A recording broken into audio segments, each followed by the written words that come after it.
कर्नाटकातील चिंचणी येथील मायक्का देवीच्या यात्रेच्या पार्श्वभूमीवर सांगली जिल्हा परिषद आणि पंचायत समितींचे मतदान 2 दिवस पुढे ढकलावे अशी मागणी करण्यात आली होती. परंतु 10 फेब्रुवारीपासून 12वीची परीक्षा सुरू होते, त्यामुळे 8 फेब्रुवारी रोजी मतदान घेण्याची मागणी निवडणूक आयोगाने फेटाळली आहे.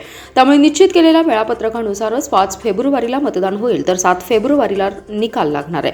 जिल्हा परिषद आणि पंचायत समित्यांसाठीचं मतदान 5 फेब्रुवारी रोजी होणार आहे. मात्र या दिवशी चिंचणी यात्रेचा मुख्य दिवस आहे. धनगर समाजासह बहुजनांचं श्रद्धास्थान असलेल्या मायक्का देवीची यात्रा महाराष्ट्र आणि कर्नाटक सीमेवरील गावात मोठ्या उत्साहात साजरी केली जाते. यात्रेसाठी सांगली, सोलापूर, कोल्हापूर आणि सातारा जिल्ह्यातून लाखो भाविक बैलगाड्या आणि वाहनांनी सहकुटुंब चिंचणीला जातात. यात्रेनंतर ते गावाकडे परततात. यात्रेचा मुख्य विधी हा 5 फेब्रुवारी रोजी असून या दिवशी लाखो मतदार गावाबाहेर जाण्याची शक्यता आहे. त्याच दिवशी मतदान झाल्यास टक्केवारी घटण्याची शक्यता आहे. भाविक 2 दिवसांनी म्हणजे 7 फेब्रुवारीपर्यंत गावाकडे परततात. त्यामुळे मतदान किमान 2 दिवस पुढे ढकलण्याची मागणी प्रकाश शेंडगे आणि गोपीचंद पडळकर यांनी निवडणूक आयोगाकडे केली आहे.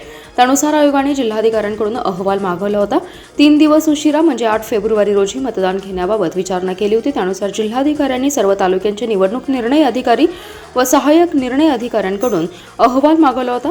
सर्वांचे अहवाल आयोगाला पाठवण्यात आलेत. 12वीची परीक्षा 10 फेब्रुवारीपासून सुरू होणार आहे. या कारणांमुळे 8 फेब्रुवारी रोजी परीक्षा केंद्र ताब्यात देणं अनिवार्य आहे. त्यामुळे 2 दिवस मतदान पुढे ढकलण्याची मागणी अमान्य करण्यात आली आहे.